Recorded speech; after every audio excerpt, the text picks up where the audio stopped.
नमो नमः छात्राः। कक्षा 10वीं संस्कृतं शेमुषी द्वितीयो भागः। इसका जो है चतुर्थ पाठ है, चौथा पाठ है, जिसका नाम है शिशु लालनम। शिशु यानी बच्चे, छोटे बच्चे को शिशु कहते हैं। लालनम स्नेह है। शिशु स्नेह है, जो छोटे बच्चे होते हैं उनको हम कहते हैं शिशु। इस चित्र में देखिए, माँ जो है अपने दो छोटे छोटे बच्चों के साथ बैठी है और उन्हें स्नेह कर रही है। इन बच्चों को देखकर आपको भी कुछ आभास हो रहा होगा। ये देखिए, ये बच्चे जिनके हाथ में धनुष और बाण है, इससे पता चलता है कि ये जो बच्चे हैं ये लव और कुश हैं। ये उनकी माता सीता जी हैं। लव कुश का जन्म जो है वन में हुआ था। तो इस कहानी में भी हम लव कुश के ही बारे में पढ़ेंगे। ये जो है रामायण का जो अंतिम कांड है, उत्तर कांड, उसका कुछ हिस्सा जो है इस कहानी में लिया गया है और यह एक नाटक के माध्यम से है। तो देखिए, सबसे पहले हम पाठ का परिचय देखेंगे।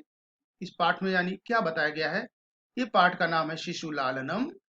शिशु स्नेह, यानी छोटे छोटे जो बच्चे होते हैं उनसे स्नेह करना, इसको कहते हैं शिशु लालनम। प्रस्तुतो अयम पाठ है दिङ्नाग विरचित है, संस्कृतस्य प्रसिद्ध नाट्य ग्रंथ है कुंदमाला इत्यतः पंचम अंकात संपादनम कृत्वा संकलितोऽस्ति। प्रस्तुत अयम पाठ, प्रस्तुत यह पाठ दिङ्नाग विरचित है, दिङ्नाग के द्वारा रचा गया। संस्कृतस्य प्रसिद्ध नाट्य ग्रंथ है, संस्कृत के प्रसिद्ध नाट्य ग्रंथ, जो संस्कृत वाङ्मय है उसका जो है बहुत ही प्रसिद्ध नाट्य ग्रंथ है कुंदमाला। इस नाट्य ग्रंथ का क्या नाम है? कुंदमाला। इत्यतः पंचम अंकात, इसके पांचवें अंक से संपादनम कृत्वा, संपादित करके संकलित किया गया है। संकलितः अस्ति, संकलित किया गया है। यह नाटक कहां से लिया गया है? कुंदमाला।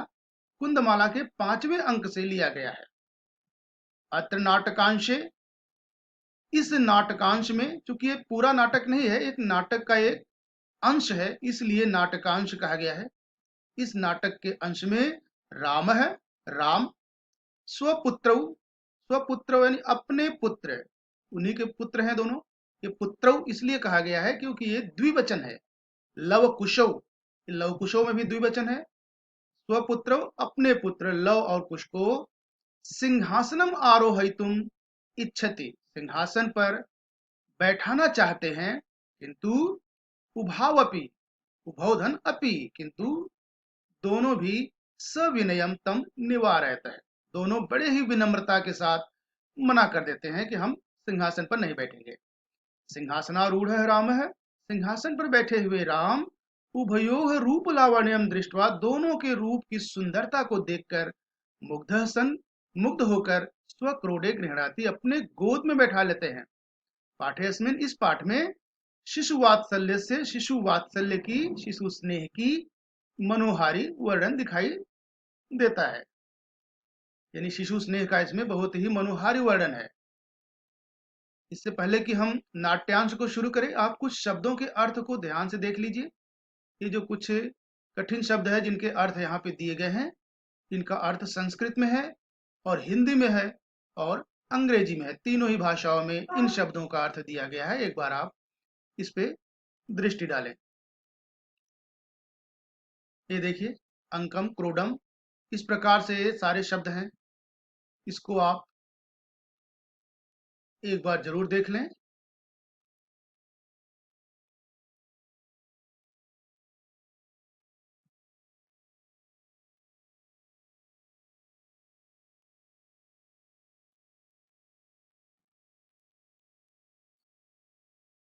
ये है वे शब्द जिनके अर्थ तीनों ही भाषाओं में है। आइए फिर अब हम नाट्यांश की तरफ चलते हैं। यह जो है, यह पाठ एक नाट्यांश ही है, नाटक है, और इस नाटक में थोड़ा सा हिस्सा लिया गया है, यह पूर्ण रूप से नहीं है। तो अब आप देखिए, सिंहासनस्थ राम है, सिंहासनस्थः यानी सिंहासनस्थः, सिंहासन पर बैठे हुए। रामः राम, राम कहाँ बैठे हैं? सिंहासन पर बैठे हुए हैं। ततः प्रविशतः, तभी प्रवेश करते हैं। प्रविशतः आप देखिए यहाँ द्विवचन है, प्रविशतः, प्रविशति, प्रविशतः, प्रविशन्ति, ये द्विवचन है, तो द्विवचन का प्रयोग दो के लिए होता है। तभी प्रवेश करते हैं यानी कोई दो प्रवेश कर रहे होंगे। विदूषकेन उपदिश्यमान मार्गो, विदूषक के द्वारा बताए जाते हुए रास्ते से, यानी विदूषक जो है उनके साथ रास्ते का, जो रास्तों को बता रहा है। तापसौ तपस्वी, कुश लवौ, तपस्वी कुश और लव, ये कुश लवौ यहां भी आप देख रहे हैं द्विवचन है, कुश लवौ, कुशः च लवः च। अगर हम समास विग्रह करेंगे तो कुश और लव, कुश और लव ये तपस्वी विदूषक के साथ तभी प्रवेश करते हैं जहां रामचंद्र जी सिंहासन पर बैठे हुए हैं।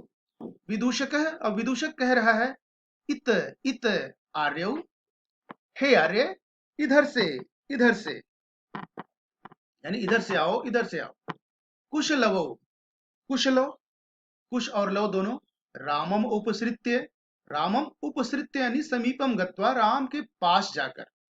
प्रणम्यच, और प्रणाम करके, राम के पास जाकर प्रणाम करके कहते हैं अपि कुशलम महाराजस्य, क्या महाराज की कुशलता है, यानी क्या महाराज कुशल पूर्वक हैं। तो राम कह रहे हैं युष्मत् दर्शनात् कुशलम इव है, युष्मत् दर्शनात् है, यानी आपके दर्शन से कुशलम इव, सब कुशल ही है, यानी कुशल जैसा ही हूं, आपके दर्शन से कुशल जैसा हूं। भवतोः किम वयम अत्र कुशल प्रश्नस्य भाजनम, क्या मैं यहाँ पर केवल आप दोनों के कुशलता का ही पात्र हूं, यानी केवल आप दोनों मुझसे कुशल ही पूछेंगे।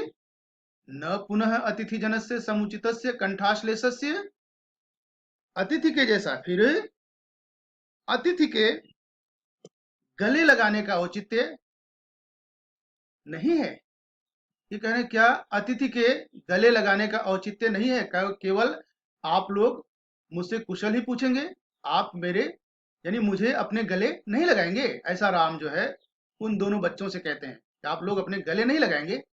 परिस्वज्य, परिस्वज्य यानी आलिंगन करके उनको अपने गले से लगा करके कहते हैं अहो, अरे हृदय ग्राही स्पर्श है, ये स्पर्श तो हृदय को छू लेने वाला स्पर्श है, यानी इन बच्चों को स्पर्श करने से ये पूरा हृदय जो है प्रफुल्लित हो उठा, ये हृदय को छूने वाला स्पर्श है। इधर चित्र देखिए, ये चित्र में रामचंद्र जी बैठे हैं, ये दो बच्चे हैं, दो लड़के हैं, लव और कुश। फिर आसनार्धम उपवेशयति, आधे सिंहासन पर बैठा लेते हैं। आसनार्धम, आसन, अर्धम उपवेशयति यानी आधे आसन पर बैठाते हैं। इन बच्चों को आधे आसन पर बैठा लिया, आधे पर स्वयं बैठे थे और आधे पर इन बच्चों को बैठाते हैं। आगे देखिए फिर उभव, उभव यानी दोनों, ये दोनों, दोनों कौन? लव और कुश। ये कह रहे हैं राजासनम खलु एतत न युक्तम अध्यासितुम, कह रहे हैं कि निश्चय से, खलु यानी निश्चय से, यह राजा का आसन है, यह राजा का सिंहासन है। राजासनम यानी राजाधन आसनम, निश्चित रूप से यह राजा, राजा का सिंहासन है। न युक्तम अध्यासितुम, इस पर बैठना उचित नहीं है, यानी हम लोग इस सिंहासन पर नहीं बैठ सकते क्योंकि यह राजा का सिंहासन है। सव्यवधानम न चारित्र लोपाय, रुकावट के साथ, यानी सव्यवधानम व्यवधान सहित रुकावट के साथ आचरण करना चरित्र के लोप का कारण नहीं होता है।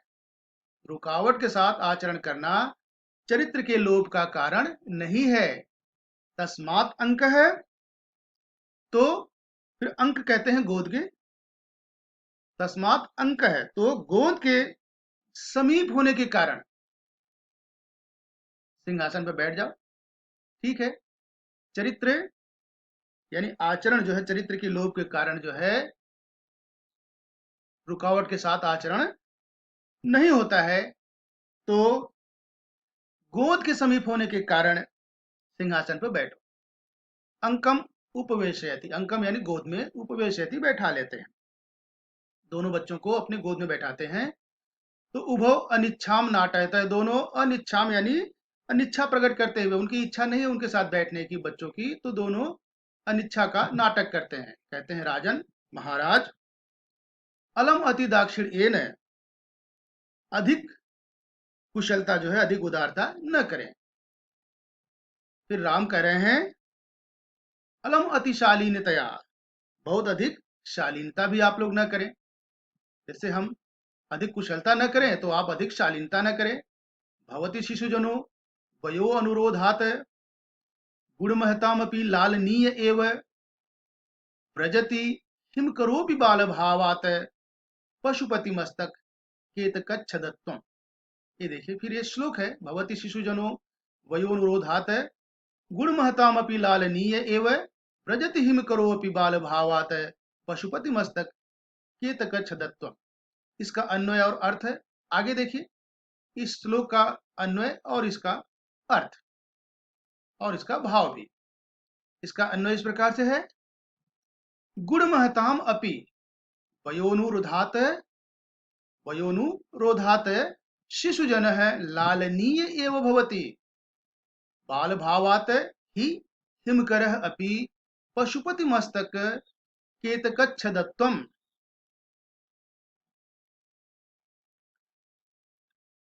इसका अर्थ देखिए, बच्चा अपनी आयु के कारण, यानी बच्चा छोटा होने के कारण, बच्चा अपनी आयु के कारण से गुणों से महान लोगों के भी लालन के योग्य होता है।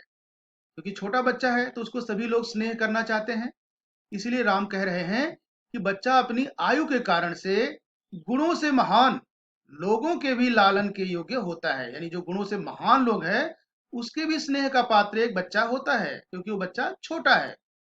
चंद्रमा भी, हिमकर कहते हैं चंद्रमा को, हिमकर है यानी चंद्रमा, चंद्रमा भी बाल भाव की सुंदरता के कारण से शिव जी के मस्तक के केतकी के पुष्पों से बने जूड़े का रूप धारण कर लेता है। यानी शिव के मस्तक पे आपने देखा होगा चंद्रमा, तो वही बता रहे हैं रामचंद्र जी कि बाल भाव की सुंदरता के कारण से शिव जी के मस्तक के केतकी के पुष्पों से बने जूड़े का रूप धारण कर लेता है। कौन कर लेता है धारण? चंद्रमा। इसका भाव इस प्रकार से है, बालक है एव स्वभावात, स्वभावात वयोवृद्धय जनैः अपि तथैव लालनीयः भवति यथा केतकी पुष्पाणि इव चंद्रः बालभावत्वेन भगवतः शिवस्य शेखर चूड़ामणि इव शोभते।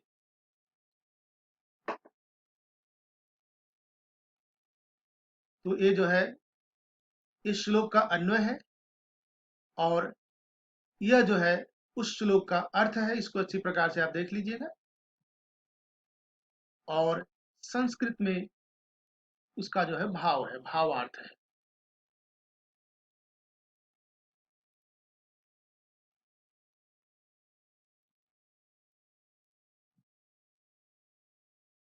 हाँ बच्चों, एक बार पुनः आप इस पे नजर डाल लिए, एक बार ध्यान से देखने के बाद फिर अब हम आगे बढ़ते हैं।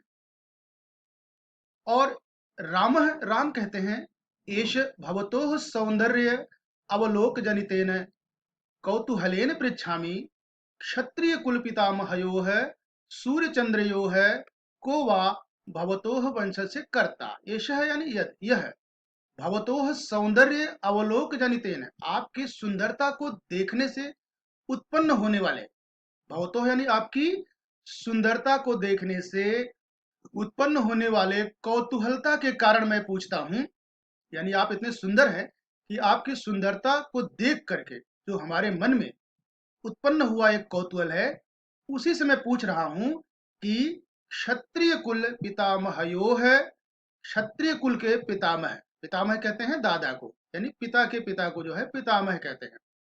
क्षत्रिय कुल, क्षत्रियों के कुल के पितामह सूर्य चंद्रयो है को वा भवतोह वंशस्य कर्ता, जो पितामह कौन, ये भी दो को बताया गया है, पितामहयोः यानी दो के लिए है। दो कौन होगा, सूर्य चंद्रयोः है, सूर्य च चंद्र च तयोः है, यानी सूर्य और चंद्रमा में। क्षत्रिय कुल के पितामह है सूर्य और चंद्रमा, इन दोनों में से को वा भवतोः वंशस्य कर्ता, आपके वंश का कर्ता कौन है, यानी आपका पूर्वज कौन है। तो लव कह रहा है भगवन सहस्त्राधिति, भगवन सहस्र दीधिति, सहस्र दीधिति कहते हैं सूर्य को।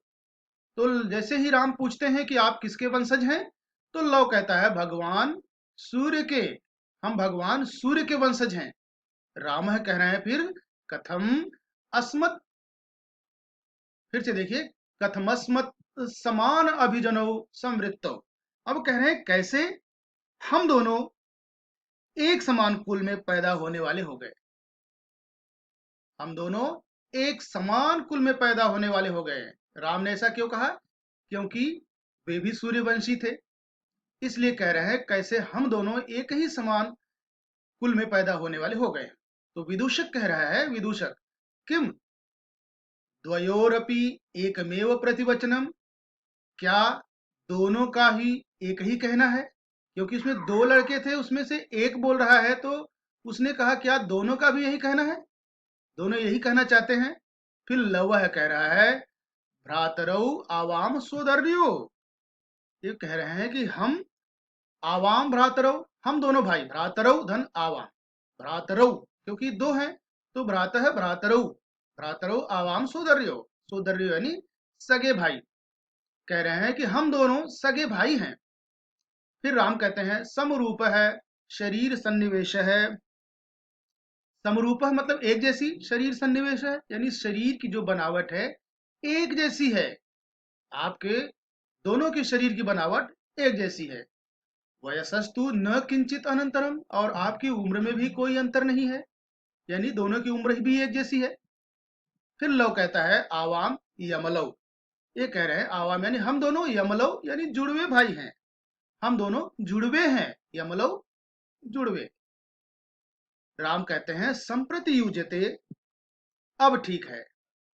फिर पूछते हैं किम नाम धेयम, क्या नाम है आपका।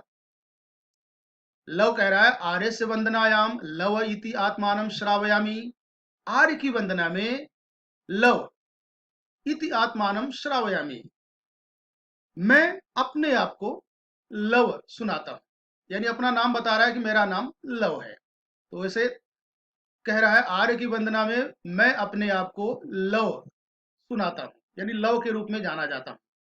कुशम निर्दिश्य, अब कुश की तरफ वो इशारा करता है, कुशम निर्दिश्य यानी कुश की ओर इशारा करते हुए, आर्योपि गुरु चरण वंदनायाम, यह आर्य भी गुरु चरण की वंदना में इतना कहता है, तब तक कुश खुद ही बोल देता है अहम अपि कुश इति आत्मानम श्रावयामि, मैं भी कुश, ऐसे आप अपने आप को सुनाता हूं, यानी मैं अपना नाम आपको कुश बताता हूं। एक ने लव बताया और दूसरे ने कुश बताया। तो राम कहने अहो उदात रम्य समुदाचार है,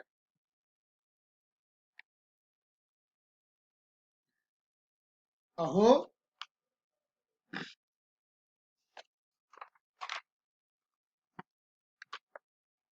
उदात रम्य समुदाचार है, यानी अरे यह उदात्त और सुंदर आचरण है, समुदाचार है मैंने सुंदर आचरण है। किम नाम धेयो भवतो गुरु, आपके गुरु का नाम क्या है, अरे यह उदात्त और अच्छा आचरण है, सुंदर आचरण है। फिर वो पूछते हैं कि आपके गुरु का नाम क्या है, किम नाम धेयो भवता गुरु। तो लव कह रहा है ननु भगवान वाल्मीकि, निश्चय से भगवान वाल्मीकि, निश्चय से भगवान वाल्मीकि। फिर राम कह रहे हैं केन संबंधेन, किस संबंध से, क्योंकि वो तो वाल्मीकि एक ऋषि हैं, आप लोग जो है ऋषि की तरह नहीं लग रहे हैं, इसलिए उन्होंने पूछा कि केन संबंधेन, किस संबंध से।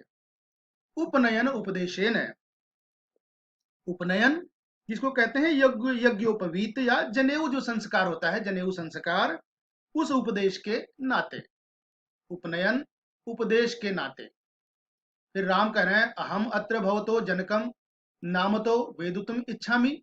अब राम कह रहे हैं कि मैं अब जो है जनकम, जनकम यानी पितरम यानी पिता के पिता, जनक यानी पिता, रामचंद्र जी के मन में अब एक और कुतूहलता जो है उत्पन्न होती है कि इनके पिता कौन होंगे। इसलिए वो पूछते हैं कि मैं यहाँ आप दोनों के पिताजी का नाम जानना चाहता हूँ। वेदुतम इच्छामि यानी जानना चाहता हूँ। फिर लव कह रहा है नहीं जानामि अस्य नाम धेयम, मैं उनका नाम नहीं जानता हूं। नहीं जानामि, न अस्य यानी उनका, उनका नाम मैं नहीं जानता हूं। न कश्चित अस्मिन तपोवने तस्य नाम व्यवहरति, इस तपोवन में कोई भी उनका नाम नहीं लेता है, इसलिए हमें पता नहीं है कि उनका नाम क्या है। फिर राम कह रहे हैं अहो महात्म महात्मय, अरे ये तो बड़ी महानता है। फिर कुश कह रहा है जानामि अहम तस्य नाम धेयम, जानामि अहम, अहम जानामि तस्य नाम धेयम, मैं उनका नाम जानता हूं। तो फिर राम कह रहे हैं कथ्यताम, कहो क्या नाम है उनका। फिर कुश कहता है निरनुक्रोशो नाम है, उनका नाम निर्दयी है। उनका नाम क्या है? निर्दयी। वयस्य मित्र अपूर्वम खलु नामधेय, निश्चय से यह बड़ा अपूर्व नाम है, बड़ा ही विचित्र नाम है। विदूषक है, फिर विदूषक विचिंतित सोचकर एवं तावत पृच्छामि, तो ऐसे ही पूछता हूं। निरनुक्रोश इति क एवं भड़ते, निर्दयी ऐसा कौन कहता है उन्हें, उनको निर्दयी कह के कौन बुलाता है। तो कुछ कह रहा है अम्बा, अम्बा यानी माता, माँ जो है उनको निर्दयी कह के बुलाती है। फिर विदूषक कह रहा है विदूषक किम कुपिता एवं भड़ती, क्या क्रोधित होकर ऐसा कहती हैं। उत प्रकृति ही तथा, या फिर उनका ऐसा स्वभाव ही है, स्वाभाविक रूप से कहती हैं या क्रोधित होकर कहती हैं। तो कुश कह रहा है यदि अवयोह बाल भाव जनितम किंचित अविनयम पश्यति, अगर हम दोनों के बाल भाव से उत्पन्न है, हम लोग छोटे छोटे बच्चे हैं और हमारे बाल भाव से उत्पन्न है किंचित अविनयम पश्यति, अगर कुछ अविनयम मतलब कुछ उद्दंडता देखती हैं, तदा एवं अधिक्षिपति, तब ही वह ऐसा कहती हैं कि निरनुक्रोशस्य पुत्रौ मां चपलाम इति, निर्दयी के पुत्रों चंचलता मत करो। फिर विदूषक कह रहा है एतयोः यदि पितु निरं पितुः निरनुक्रोश इति नामधेयम् एतयोर्जननी तेन मेव अवमानिता निर्वासिता एतेन वचनेन दारकौ निर्भत्सयति। अब वो कह रहा है विदूषक कि यदि इन दोनों के पिता निर्दयी नाम वाले हैं, अगर उन दोनों के पिता निर्दयी नाम वाले हैं, तो इनकी माता उनके द्वारा अपमानित एवं निकाली गई होगी। अतः एतेन वचनेन धारको निर्भत्सयति, इसलिए इस प्रकार के वचन से अपने बच्चों को धमकाते हैं। ऐसा जो विदूषक कह रहा है कि अगर मान लीजिए कि इनकी माता अपने पति को यानी इन बच्चों के पिता को निर्दयी कह के बुलाते हैं, तो निश्चित रूप से वह जो है उनके द्वारा अपमानित की गई होंगी या निकाल दी गई होंगी, इसीलिए अपने बच्चों को वह इस वचन से धिक्कारती है या फटकारती या उनको डांटती है। राम है, अब राम जो है स्वगतम, स्वगतम कहते हैं अपने मन में कह रहे हैं। धिंग माम एवं भूतम, माम एवं भूतम यानी राम को जो है अपना दिन जो है याद आने लगता है। ऐसे हुए मुझे, क्योंकि मैंने भी ऐसा किया है, राम ऐसा सोच रहे हैं, ऐसे हुए मुझे धिक्कार है, यानी सीता को निकालने के कारण मुझे धिक्कार है। सा तपस्विनी मत कृतेन अपराधेन स्व अपत्यम एवं मन्युगर्भै रक्षरैः निर्भयत्ययन्ति निर्भत्सयति। मन्युगर्भैर अक्षरैः निर्भत्सयति, ये बता रहे हैं कि वह तपस्वी मेरे द्वारा किए गए अपराध के कारण अपने बच्चों को, अपने संतान को इस प्रकार के क्रोध भरे शब्दों से धमकाती है। इसलिए अपने आप को कह रहे हैं मुझे धिक्कार है कि मैंने जो अपराध किया है उस अपराध के कारण वह तपस्विनी अपने पुत्रों को जो है ऐसे शब्दों से धिक्कारती है। सवाष्पम अवलोकयति, उनके आंखों में जो है आंसू आ जाते हैं। सवाष्पम यानी वाष्प कहते हैं आंसुओं को, अवलोकयति देखते हैं, नेत्रों में आंसू के साथ देखते हैं। राम अति दीर्घ प्रवासो अयम दारुण च, और कह रहे हैं यह यात्रा बहुत लंबी और कष्टदायी है। दारुण कहते हैं कष्ट को। यह जो प्रवास यानी यात्रा बहुत ही लंबी और कष्टदायक है। विदूषकम अवलोक्य जनांतिकम, विदूषक को देखते हुए पर्दे के पीछे, यानी पर्दे के पीछे जो है कह रहे हैं कुतूहलेन आविष्टो, मैं कौतूहलतावश यह जानना चाहता हूं। मातरम अनयोह नाम तो वेदुतुम इच्छामि, अब कह रहे हैं कि कौतूहलवश घिरे हुए इनकी माता को मैं जानना चाहता हूँ, इनके माता को मैं जानना चाहता हूँ। न युक्तम च स्त्रीगत न स्त्रीगतम अनुयोक्तम, अब कह रहे हैं अपने मन में ही सोचते हैं कि जानना तो मैं चाहता हूं, और स्त्री के संबंधित कार्य यानी पूरा परिचय जानना, स्त्री के बारे में जानकारी प्राप्त करना जो है न युक्तम उचित नहीं है, विशेषतः तपोवने, विशेष रूप से इस तपोवन में। तत् को अत्र अभी उपाय है, विशेषकर तपोवन में ऐसा जानना जो है उचित नहीं है। तो यहाँ क्या उपाय है, फिर क्या उपाय है? विदूषक है जनांतिकम, पर्दे के पीछे, जनांतिकम कहते हैं पर्दे के पीछे, कह रहा है अहम पुनः पृच्छामि, मैं फिर से पूछता हूं। फिर इसके बाद प्रकट रूप में अब जो है सामने आके पूछता है किम नाम धेया युवयोः जननी, आपकी यानी माता का नाम क्या है? युवयोः धन जननी, यानी तुम दोनों की माता का नाम क्या है? युवयोः कहते हैं तुम दोनों की, इसमें से जो र है विसर्ग में बदल जाएगा, युवयोः जननी, तुम दोनों की माता का नाम क्या है? तस्याह द्वे नामिनी, तो ये लव कह रहा है उनके दो नाम है। विदूषक कथम इव तपोवन निवासिनो देवी इति नामना आह्वयंती, तपोवन के निवासी उन्हें देवी के नाम से जानते हैं। भगवान वाल्मीकि ही वधु इति, और भगवान वाल्मीकि उन्हें वधु के नाम से जानते हैं, उन्हें वधु कह के बुलाते हैं। जो तपोवन के निवासी हैं उनको देवी कहते हैं, लेकिन भगवान वाल्मीकि उन्हें वधु कहते हैं। अपि च इतः तावत वयस्य, तो फिर वो कह रहे हैं कि वयस्य यह कैसे, यानी मित्र इतः तावत वयस्य, अब इधर से इनको तो बता दिया, थोड़ा इधर से भी बता दो, मुझे भी बता दो।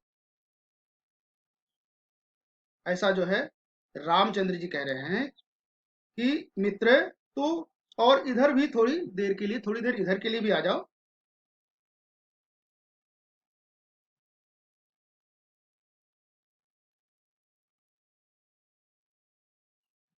हाँ, राम जब विदूषक से कहते हैं कि मित्र थोड़ी देर के लिए इधर भी, यानी हमें भी थोड़ा बात करने दीजिए।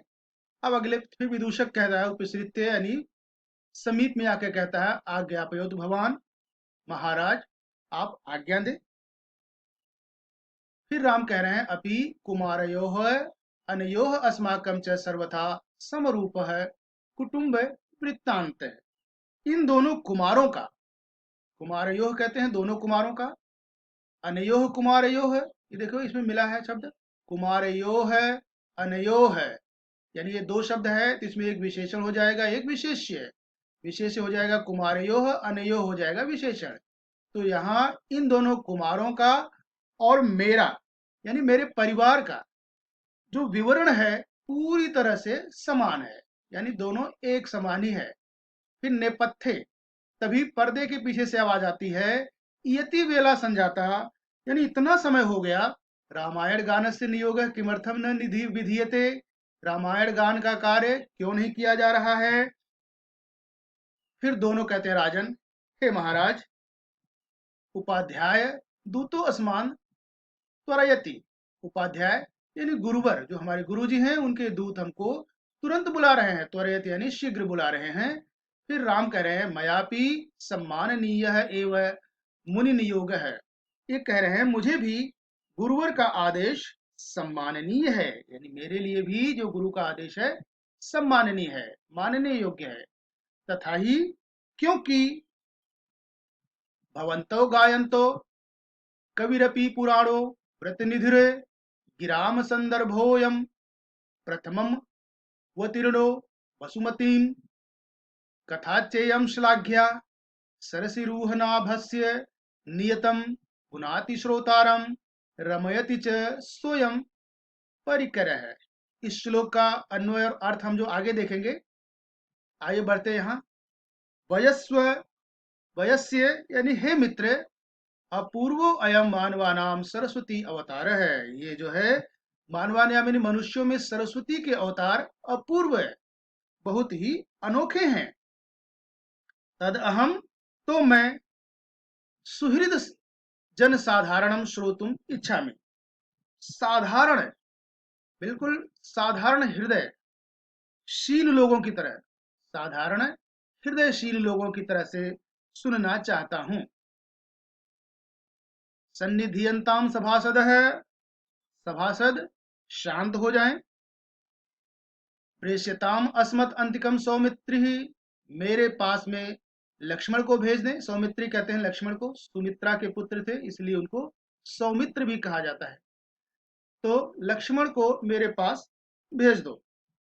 अहम अपि एतयोः भी रासनम परिखेदम विहरणम कृत्वा अपनयामि, मैं भी अभी इन दोनों के सामने बहुत देर से इस आसन पे बैठने के कारण अभी जो है दुखी हो गया था, यानी दुख को घूम करके हटा रहा हूं, और अपने में दुख को छोड़ रहा हूं, अपने यामी हटा रहा हूं, यानी अब मैं इस आसन से उठता हूं। कहने का मतलब यह है इति निष्क्रांता है सर्वे, ऐसा कहकर सर्वे यानी सभी निष्क्रांता है, निकल जाते हैं। आइए आगे देखते हैं जो आखिरी श्लोक है उसका अन्वय और उसका अर्थ और भाव। अन्वय देखिए, भवंतो गायंतो पुराण है, व्रतनिधि कवि अपि वसुमतिम प्रथमम अवतीर्ण है गिराम, अयम संदर्भ है सरसिरूहना भस्य च इयम श्लाघ्या कथा, सह च सोयम परिकर है नियत श्रोतारम पुनाति रमयति च। भवंतो, भवंतो किसको लिए कहा गया है? लव और कुछ दोनों के लिए, क्योंकि ये द्विवचन है। भवंतो, तो आप दोनों के द्वारा गाया जाने वाला यह विवरण, ये जो विवरण है यहाँ पे यह ह होगा, यहाँ यह गलती से टाइप हो गया है, तो यह मतलब यह विवरण, ये जो विवरण आप लोगों ने गाया, अति वयोवृद्ध पुराण है, व्रतों के सागर, व्रत निधि, निधि कहते हैं सागर को, अति वयोवृद्ध और पुराण व्रत के सागर, कवि विद्वान भगवान वाल्मीकि की रचना है। आप लोगों ने जो ये जो है गाएंगे अभी, ये विवरण जो गाना है आपको, यह जो है भगवान वाल्मीकि की रचना है। इनकी वाणी धरती पर प्रथम बार उतरी है। इसमें धरती वसुमती, वसुमती मतलब धरती, प्रथमम अवतीर्ण है गिराम, गिराम यानी वाणी, अयन, इनकी जो वाणी है इस धरती पर प्रथम बार यानी पहली बार उतरी हुई है। यह कथा भगवान कमलनाभि विष्णु से संबंधित है। भगवान कमलनाभि, कमलनाभि यानी किसको कहा गया है? भगवान विष्णु को, विष्णु से संबंधित है। इस तरह निश्चय से यह संयोग श्रोताओं को पवित्र एवं आनंदित करता है। फिर से एक बार देखें, आप दोनों के द्वारा गाया जाने वाला यह विवरण अति वयोवृद्ध यह पुराण व्रतों के सागर कवि विद्वान भगवान वाल्मीकि की रचना है। इनकी वाणी धरती पर प्रथम बार उतरी है। यह कथा भगवान कमलनाभि विष्णु से संबंधित है। इस तरह निश्चय से यह संयोग श्रोताओं को पवित्र एवं आनंदित करता है। इसका भावार्थ इस प्रकार से है, श्री राम है कुश लवो वदति, श्री राम जो है लवकुश से बोलते हैं, यत भवंतो या कथा गातम इच्छता, अभी आप जो कथा कहानी गाना चाहते हैं, सातु व्रत निधि पुराण कवि भगवान वाल्मीकि रचितवान है। वह जो है व्रत निधि और पुराण कवि भगवान वाल्मीकि के द्वारा रची गई है। उन्होंने लिखा है, अतः सा धरायाम प्रथम बारमेव अवतरितवती। इसलिए यह जो कथा है इस पृथ्वी पर पहली बार उतरी है। इयं कथा कमल नाभि भगवतः विष्णु कथा वर्तते। यह जो कथा है ये कमल नाभि भगवान विष्णु की कथा है। अतः श्रोतारम पुनाति आनंदितम च करोति। इसलिए ये श्रोताओं को पवित्र और आनंदित करती है। एवमेव भवन्तः गायता। तो बच्चों, इस पूरे पाठ का ये अर्थ अभी तक आपने देखा। जहां भी आपको नहीं समझ में आया हो, एक बार पुनः उसको फिर से देख सकते हैं। दोबारा देखेंगे तो आपको समझ में ये सारा पाठ जो है आ जाएगा। तो यह वीडियो यहीं समाप्त होती है। अब इसके आगे कुछ जो पाठ से संबंधित गतिविधियां और अभ्यास कार्य हम अगली वीडियो में आपको बताएंगे। तब तक के लिए धन्यवाद है।